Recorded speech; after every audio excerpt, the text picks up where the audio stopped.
Just wanna be with you. Just wanna be with you. Giving to your local church should be easy, and with Tithely, it is. Just download the app and securely register your credit or debit card. You're done. Now you can give during church services or anywhere else. Use Tithely to give a one-time gift or set up recurring donations. It's that simple. It's fast, secure, and easy to use.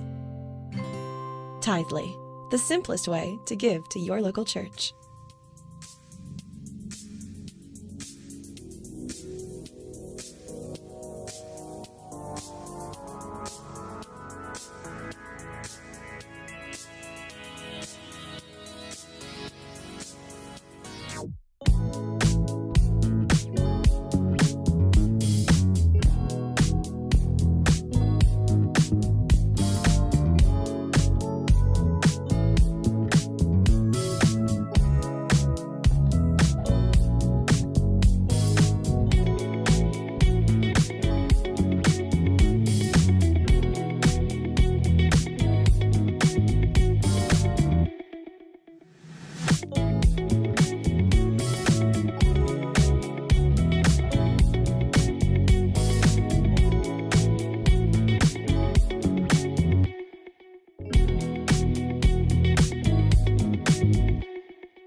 Hi, I'm Jackie, and I want to welcome you to Newsoul Ribera Church Online.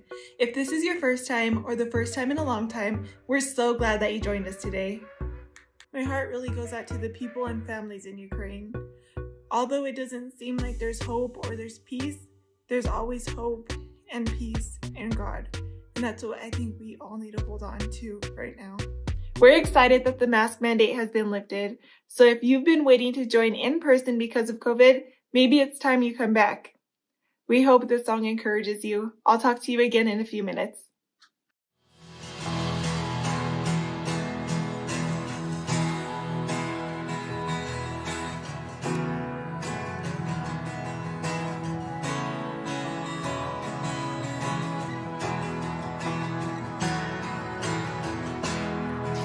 It's time for the sleeper to wake. It's time for the old wind to change. I hear the Spirit say, it's time.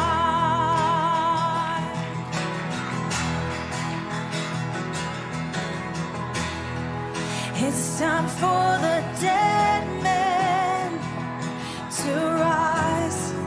It's time for the great light to shine. I hear the Spirit say, it's time.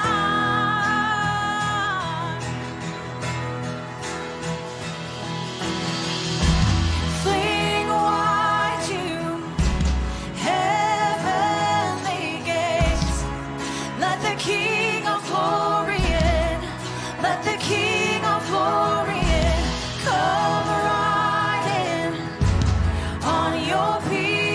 people's praise. Let the King of glory in. Let the King of glory in. Oh, let him in. Let him in. Come on, let's sing it out.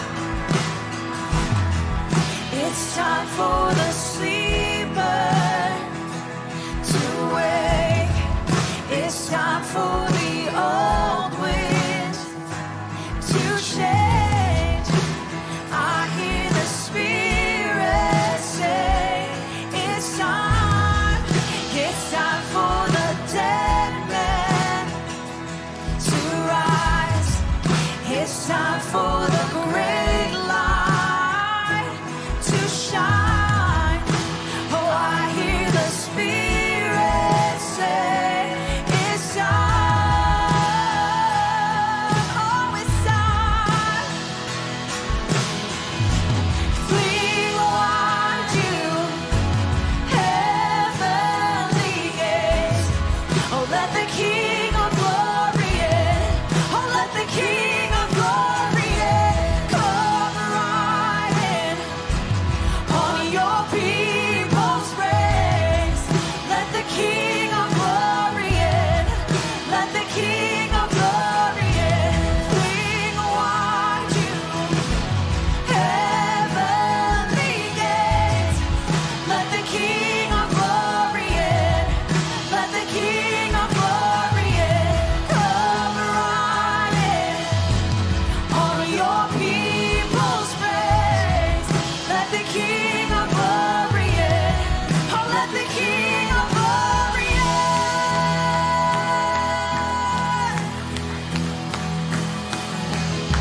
Oh, let him in. Oh, let him in. Oh, let him in. Open up the windows. Let the light in. Open up the windows. Let the light in. Open up the windows. Let the light in.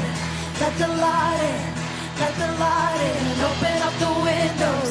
Let the light in. Open up the windows. Let the light in. Open up the windows. Let the light in. Let the light in. Let the light in. Open up the windows. Let the light in. Open up the windows. Let the light in. Open up the windows. Let the light in. Let the light in. Let the light in. Open up the windows. Let the light in. Open up the windows. Let the light in. Open up the windows. Let the light in. Let the light in. Let the light in. Open up the windows. Let the light in. Open up the windows. Let the light in. Open up the windows. Let the light in. Let the light in. Let the light in. Fling wide you, heavenly gates. Let the King of glory in. Let the King of glory in. Come right in on your people's praise. Let the King of glory in. Let the King of glory in. Fling wide you, heavenly gates. Let the King of glory in. Let the King of glory in.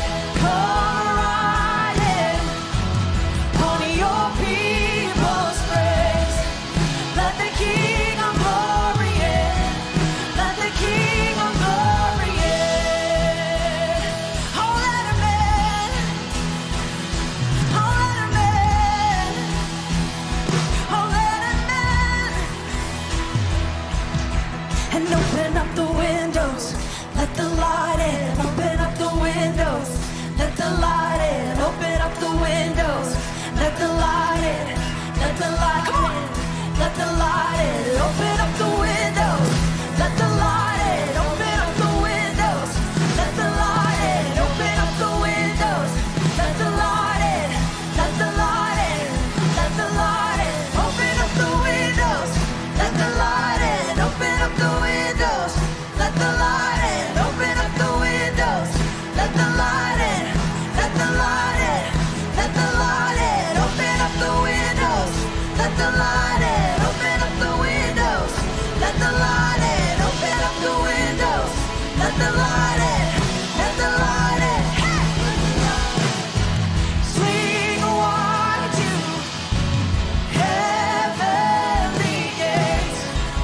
Let the King of Glory in.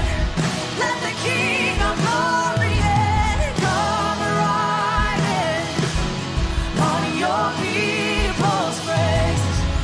Let the King of Glory in. Let the King of Glory in. Giving is a part of our worship too. What we do with our money tells us what we value or what or who we trust with our lives.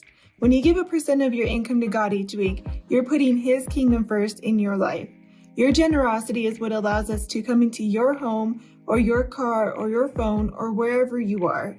Not just for you, but for so many others, like in Pecos, Las Vegas, my hometown, Albuquerque, Los Lunas, Villanueva, Gonzales Ranch, Lovato, even South Carolina and Oklahoma. When you give to Newsoul Ribera, you are investing in God's work in the world and especially in the Valley. You can text to give by texting the word blessed to 94000, or you can give online by clicking in the link below or going to newsoulribera.com. Or you can give by mail. Our address is on the screen in the comment section below.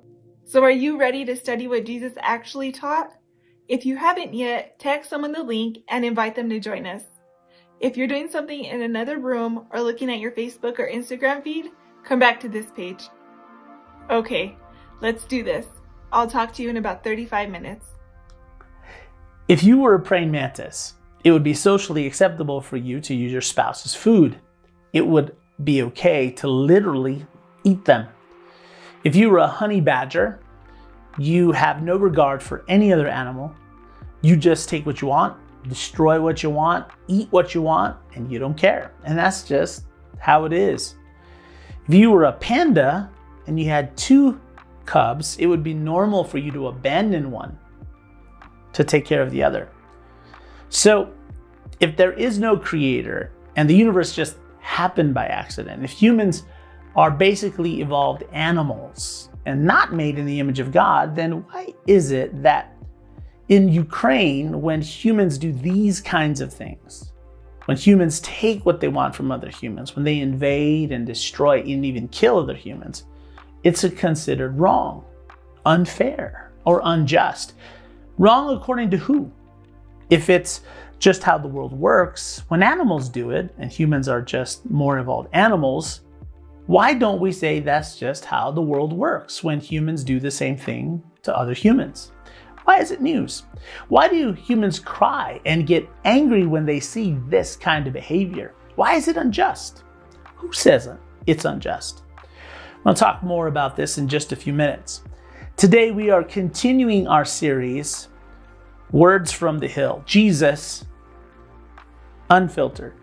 If you have deconstructed, walked away, even ran away from faith, this is the perfect week for you to join us. If you've never been to church or just checking this out, or maybe you're a Christian but you don't really know where your faith is at the moment, this series was created just for you. In Words from the Hill, Jesus Unfiltered, we are taking a deep look at the words Jesus actually said, which, I have to warn you, might be a lot different than what you heard he said. So far, we've learned that the first thing Jesus taught was not about celibacy or reading scripture. It wasn't about prayer or even helping people. Jesus didn't begin his TED Talk or sermon by mentioning God at all. He didn't mention the end of the world or hell or the devil, worship, or even sin. In fact, Jesus offended and shocked his first century audience with his words. They were expecting an agent of God to bring justice and peace to their world by political and military power. They'd been praying and hoping that God would send someone to stop the chaos and crisis in their world. They had a preconceived idea of how Jesus should talk and what he should say. They showed up to listen to Jesus because they wanted him to tell them how God was going to help them get free from the powerful bully nation who had invaded them and was occupying them. But instead, Jesus did something revolutionary. The very first thing Jesus taught about in his message was how they could live a full and satisfying life in the middle of chaos. Jesus taught that the first secret to living a fulfilled life in an unpredictable world full of invasions and pandemics is happy are the humble. Jesus put humility first. Jesus told his audience that he was launching a brand new nation on earth. But his audience was really hoping that he was going to make the old one great again. Jesus said that this new nation was exclusively for people who live a life of humility.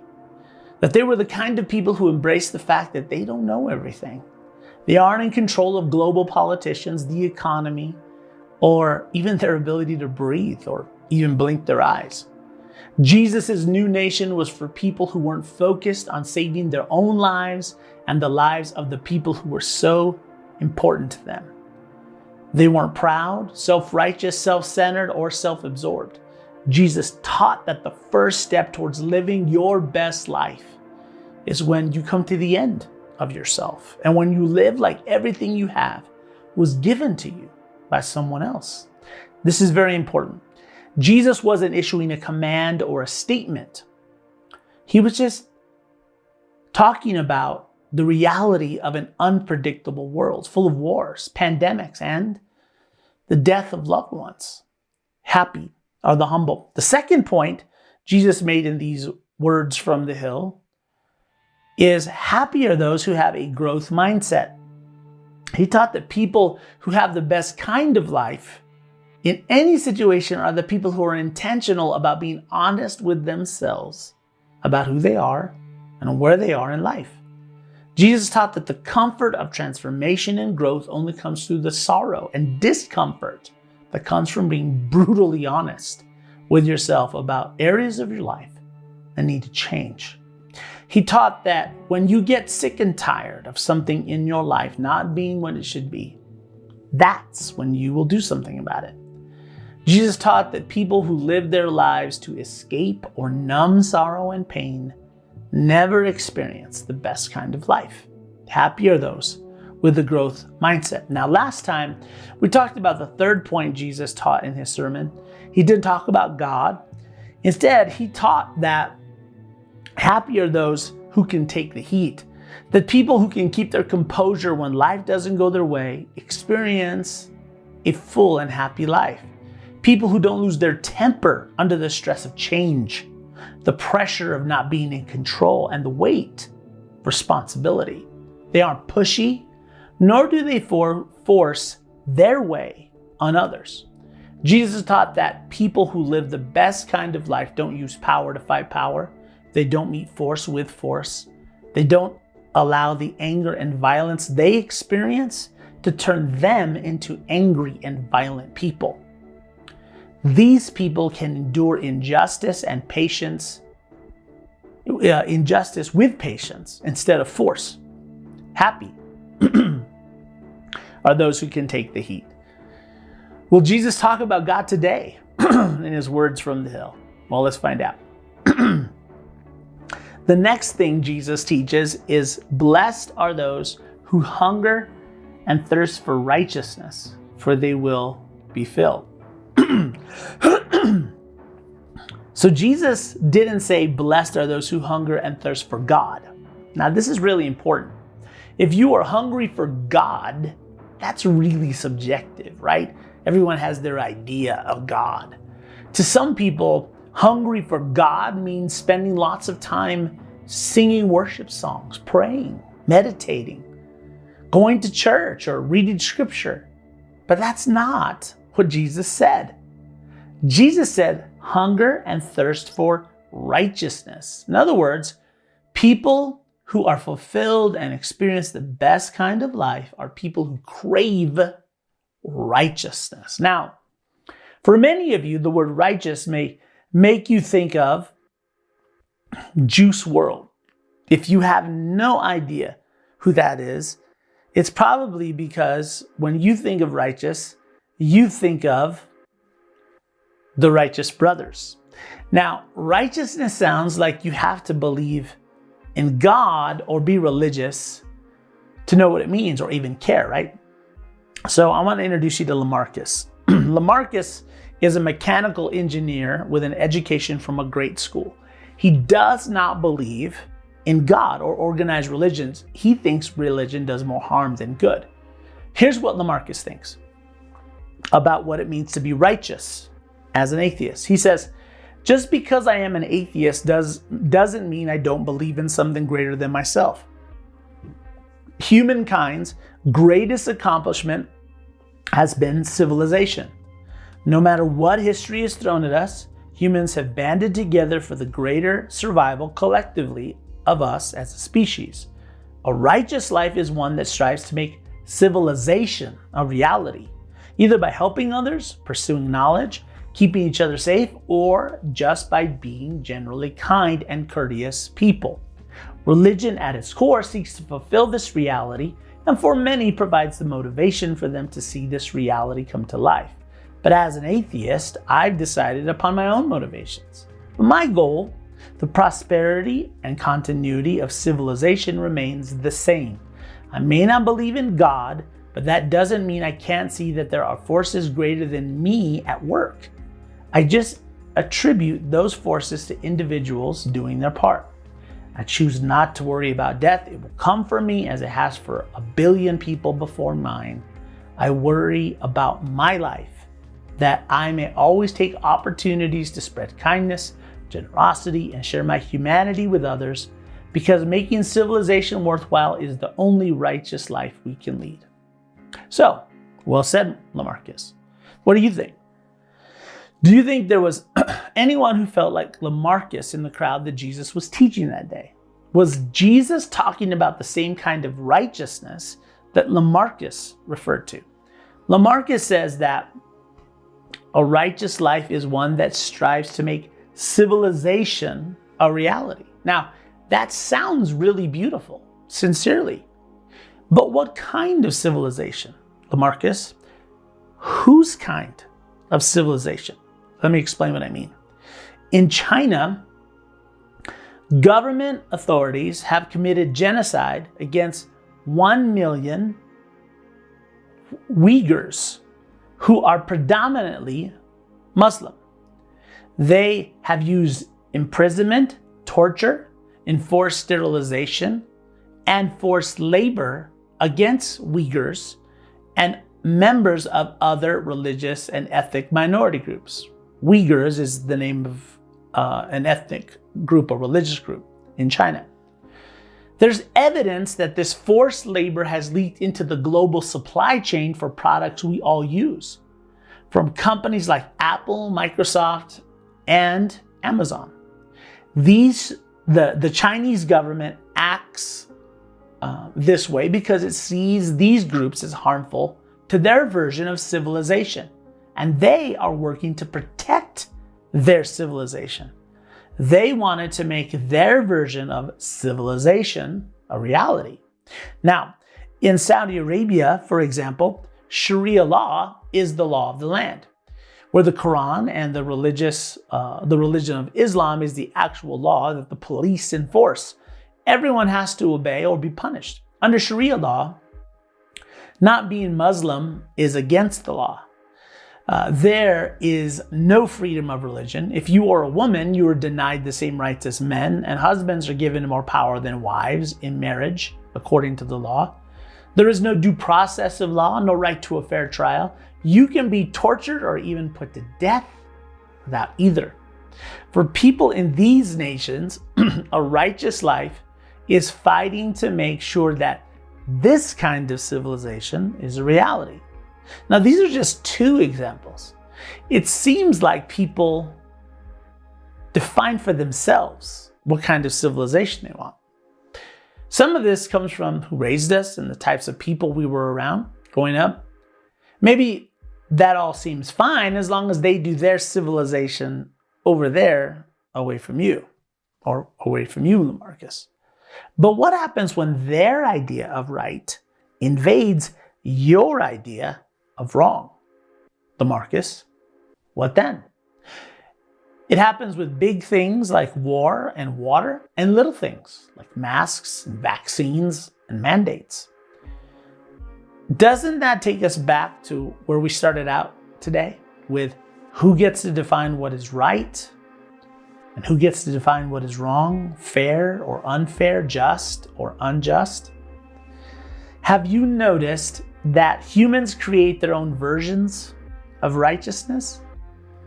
We tend to redefine right and wrong, justice and injustice, fair and unfair, to our own advantage at the expense of others. We want our version of civilization to be in front, right? So we tend to put self-preservation first, and the weaker someone is, the easier it is to take advantage of them. Now, maybe you say you care about the trees and planet Earth, but the only tree and plant that you're saving is weed. You tell people that they should give to charity, but you aren't generous and don't give anything. You tell your kids or grandkids to do their homework and do well in school, but you haven't cracked a book since high school. You tell your child to stop partying and focus on their future, but you have a drinking addiction that you waste lots of money on. You complain about how broke you are, but you won't work. So what kind of righteousness is Jesus talking about to his first century audience? It's the Hebrew word tzedakah. That's tzedakah in Hebrew. And it means to have right relationships between people. For Jesus' audience that day, they had been taught that all humans were created in the image of God, regardless of their race, how much money they had, their beliefs, where they came from, or even their behavior. This is really important. So in their world, righteousness or right relationships between people would be treating every person, man, woman, child, young and old, with the dignity and respect that they deserved because they were created in the image of God.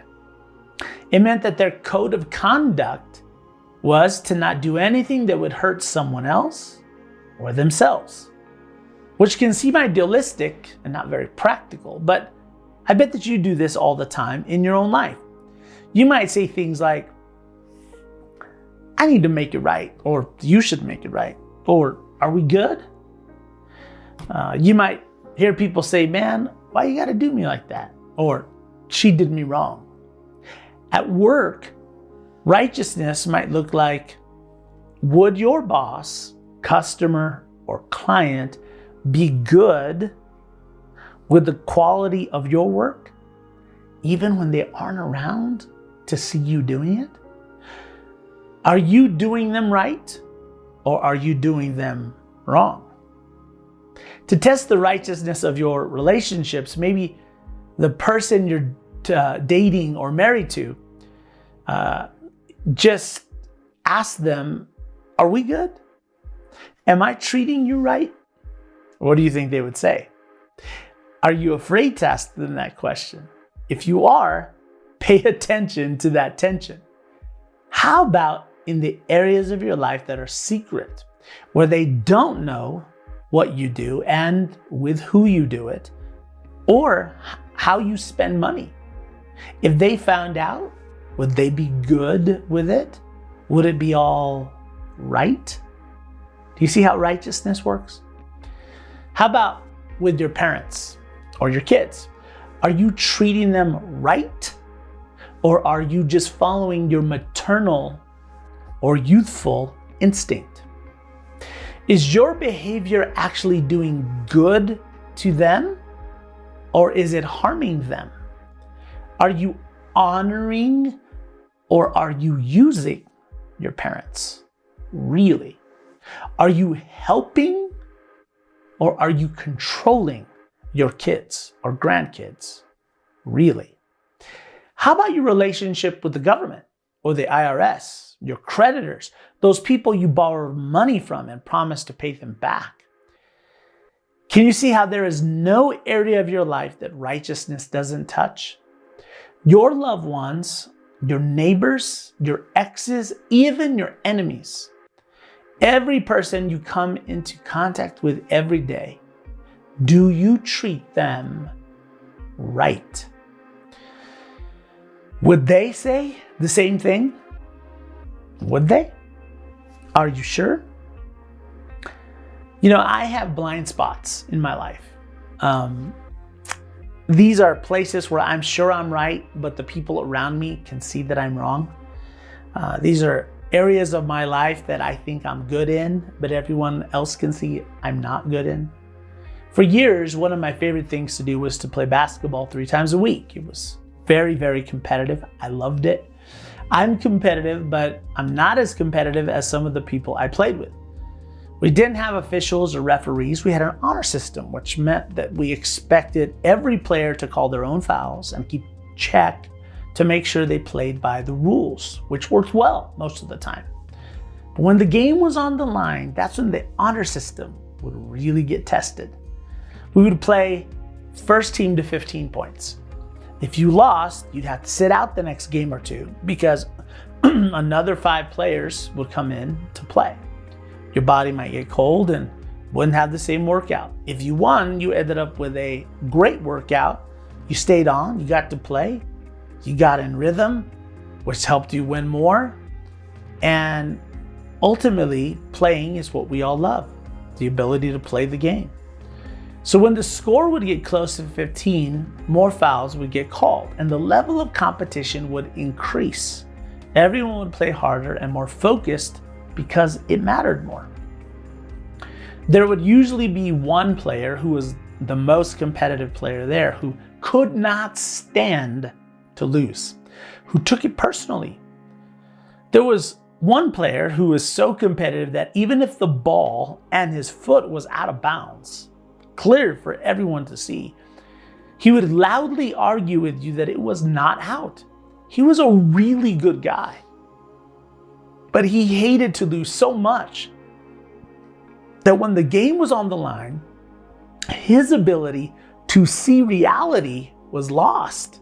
He had a massive blind spot. He really, truly believed that he was right, even when everyone around him could see he was wrong.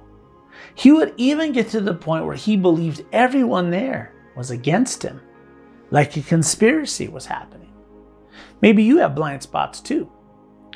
So Jesus did something to help everyone with their blind spots when it comes to righteousness.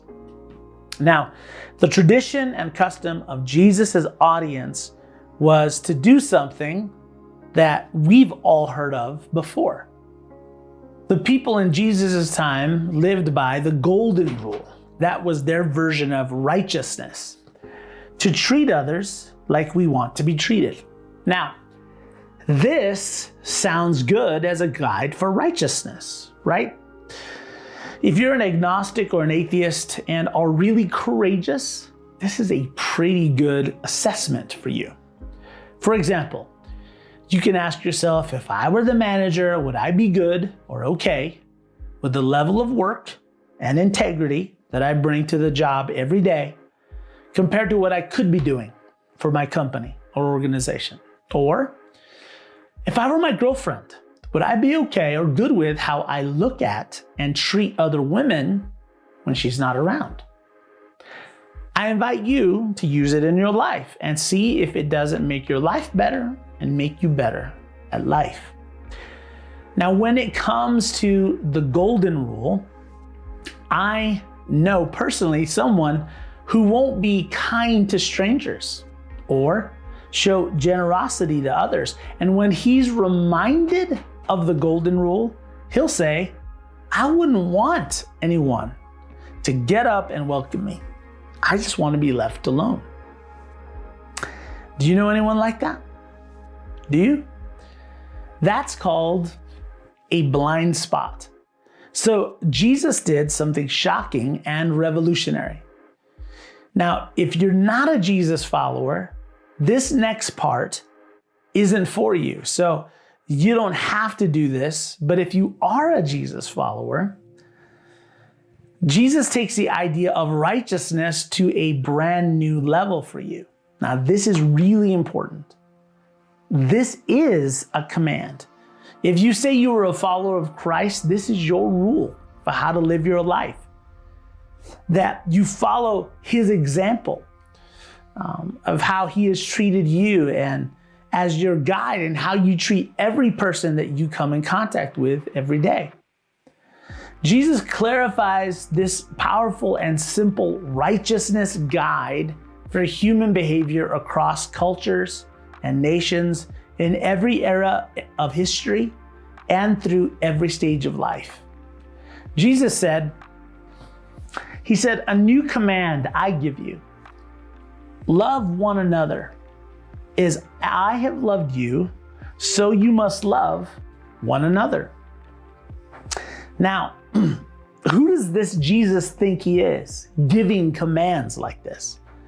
Jesus is replacing all 615 laws that his audience was following as their guide for righteousness with one new command.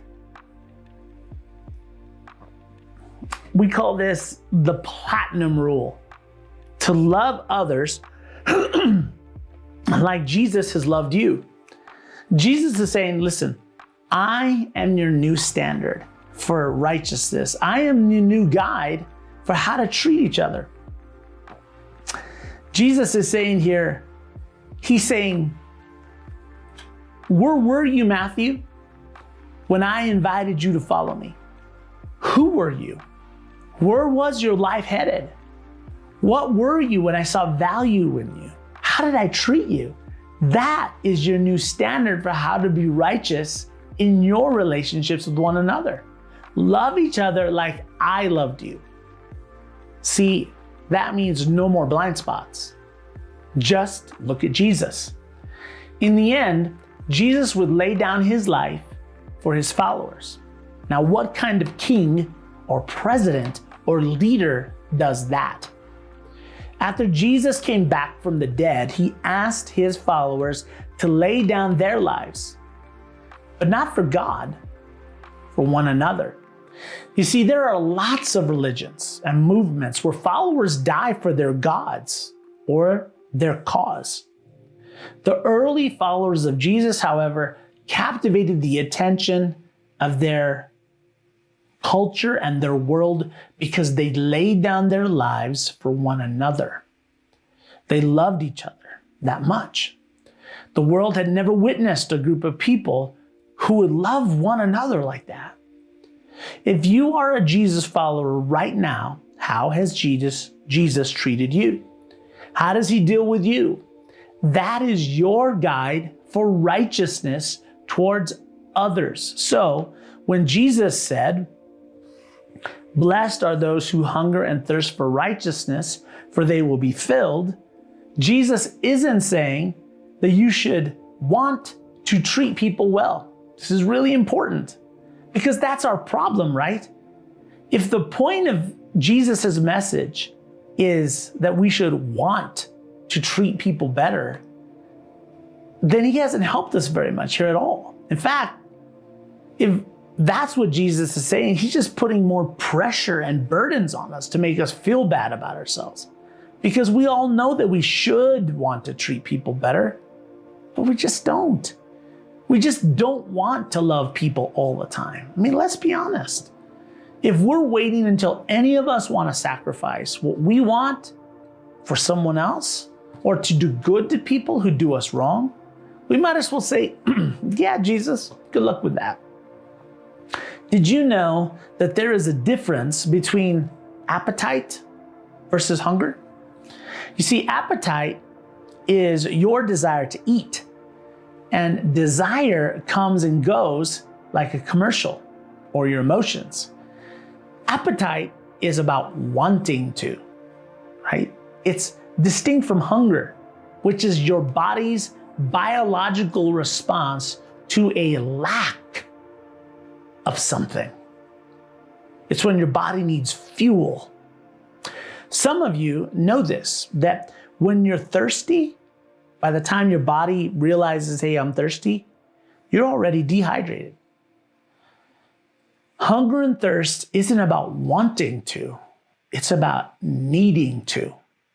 Jesus is saying that those who have the good life are those who realize that they are always needing to because they are always deficient in treating people around them like they should be treated. In other words, they feel the gap between how they naturally deal with people compared to how they would deal with them if they really believed they were made in the image of God. These kinds of people know that they have an inbuilt weakness, that if they aren't intentional, they naturally tend to devalue people when they get to know people really well. They are self-aware enough to know that it is a challenge to always see all people made in the image of God instead of putting them into a category or dehumanizing them. Jesus is saying, happy are those who owe everyone a debt of love. The first followers of Jesus took this debt, this deficit, right? A debt is owing something. It's what you lack. It's a negative number in the column. They took it seriously. The Apostle Paul describes this deficiency another way when he wrote this letter to Jesus followers in Rome. He says, let no debt remain outstanding except the continuing debt of love to one another. Paul is telling the first Jesus followers, when it comes to your bills, get back to even. Pay them off, get your loans and your credit cards down to zero on the books. But remember that you will never get back to zero when it comes to how you treat other people. Live like you are at a deficit, like you owe them love. Do you remember when you first met that person that was important to you and you went out of your way to make them comfortable? Why don't you treat everyone that way all the time? Why did you stop? Have you noticed that the more intimately you get to know someone, the less you tend to like them? Can we be honest? When you were first dating, or when you first started your job, or when you met someone for the first time, everything was new, filled with hope and expectation. It was exciting. You thought that person or those people were amazing. You told everyone about them. They were exciting because you didn't know them that well yet. As you got to know them, you realized that they weren't perfect, that they make mistakes, that they are different than you. At first, those differences were attractive and interesting, but over time, their differences became annoying and irritating because they were different than you. It is natural for you to lose respect for people over time, to devalue them, to take them for granted.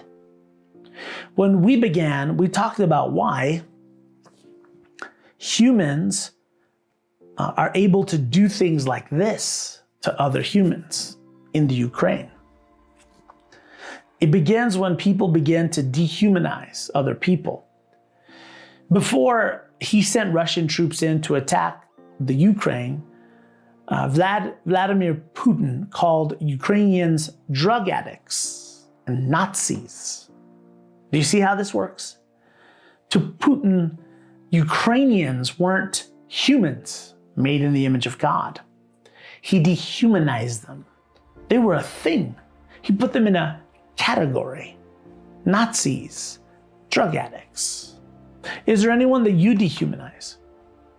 Maybe you use categories like those Mexicans, or those white people, or they're from the ranch, or they're from the city, or those liberals, or those conservatives, or maybe you're a young person who talks about old people, or maybe you're a husband who talks about the old ball and chain and the old lady. I've even heard some husbands call their wives fea. It's Spanish for, well, I'll let you look it up. Maybe you're a woman who says, well, He's a man, so what do you expect? You say man like you say roach or mouse. If you grew up in church, you might have gotten comfortable with calling people sinners or worldly or even worse. To treat people with the honor and dignity of an image bearer of God requires intentionality. It is not natural, not for you, not for me. Giving everyone the respect of a person that God created on purpose, with purpose, reflecting his glory, regardless of their beliefs or lifestyle or behavior, is not instinctive. You have to choose to do that. You have to choose righteousness. So, do you treat everyone like they are a son or daughter of God? Really? Are you dehumanizing anyone so you could use them and abuse them for your own benefit? That sounds a bit drastic, right? Steve, I don't abuse or dehumanize anyone. Maybe your customers or your clients, your direct reports, even your boss. How about in your personal life? You might already know this, but if you use pornography for sexual pleasure, you are dehumanizing the people in those images for your sexual benefit. Come on, you know this. Are you thinking that they are real people or just a means to an end? How about someone you're dating? Are you using them to help you over a lonely spot in your life? Do they know that you know that your relationship has an expiration date? That you're going to dump them at some point? Are you treating sex like a transaction instead of like a relationship? You know that sex is designed to be relational, intimate, and personal. One of the most personal acts you can engage in. Sex was never created to be transactional. That's why it hurts so much when the person you're having sex with ends the relationship. So quiz time. When Jesus talks about righteousness, he means A, wearing a cross necklace, B, talking about God all the time, C, reading scripture and praying, or D, treating people as if they were made in the image of God. If you chose D, you're brilliant. Next question. When Jesus talks about hunger and thirst, he means your craving for ice cream, the deficit between where you should be and where you are, how your stomach feels about tacos, or how good ice cold water tastes. If you said the deficit between where you should be from the way you view people naturally and where you are when you see them as made in the image of God, that deficit, then you're brilliant. You got it right. In his most famous message, Jesus taught that happy are the humble, as we close today. Sum this up. Above all, if you're trying to understand what following Jesus is all about, it begins with being humble. Second, happy are those who have a growth mindset. Jesus taught that the way to a good life belongs to people who are intentional about going through the discomfort of growth. Third, happy are those who can take the heat. The people who aren't pushy, nor do they force their way on others, have the best life. And today, we learned that Jesus taught that happy are those who owe everyone a debt of love. After hearing all of this, it almost sounds like Jesus didn't come to start a religion at all, doesn't it? It's almost like Jesus is creating a brand new culture, like he's teaching humans a new way to live their lives. We have more to study next time, but imagine if all of us, just for this week, put these 4 things into practice in our lives. What do you think would happen? Imagine that. Well, that's it for today. Join us next time for Words from the Hill, Jesus Unfiltered. Don't miss it. Let me pray for you. Father, we thank you for this day. We give you this day. Father, you're the Prince of Peace.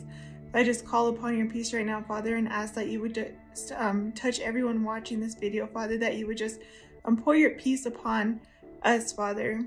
And you are hope, and we just believe, Father, and we just hold on to that hope, that you are our hope, Father. Father, I pray that you would just bring your love and your joy and your peace upon everyone watching, Father. And Father, you know what we need to work on in our hearts. Father, reveal that to us and help us to be better, Father, so it can just reflect around us, Father. That we thank you for your goodness and your kindness to us, Father, and your faithfulness. You're always faithful. You never leave us nor forsake us, and you never will. We thank you for that, Father. We bless your name in Jesus' holy and mighty name. Amen. Thank you all for watching. I hope you have a blessed week, and I'll see you all next week. Take care. Christ is my firm foundation, the rock on which I stand when everything around me is shaking. I've never been more glad that I put my faith in Jesus, 'cause he's never let me down. He's faithful through generations. So why would he fail now? He won't. He won't. I've still got joy in chaos. I've got peace that makes no sense. So I won't be going under. I'm not held by my own strength, 'cause I built my life on Jesus, and he's never let me down. He's faithful in every season. So why would he fail now? He won't. No, he won't. He won't fail. He won't fail. He won't. No, no, no. He won't. He won't fail. He won't fail. Christ is my firm foundation, the rock on which I stand when everything around me is shaking. I've never been more glad that I put my faith in Jesus, 'cause he's never let me down. He's faithful through generations. So why would he fail now? He won't. No, no, he won't. He won't fail. He won't fail.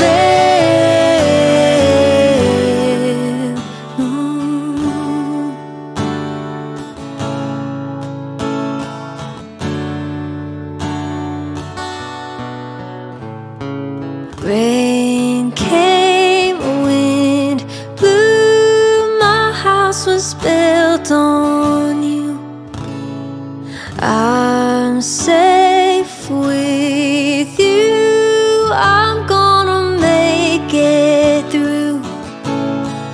Rain came, wind blew, my house was built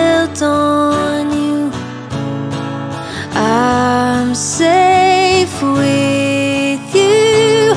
I'm gonna make it through. Yeah, I'm gonna make it through. 'Cause I'm standing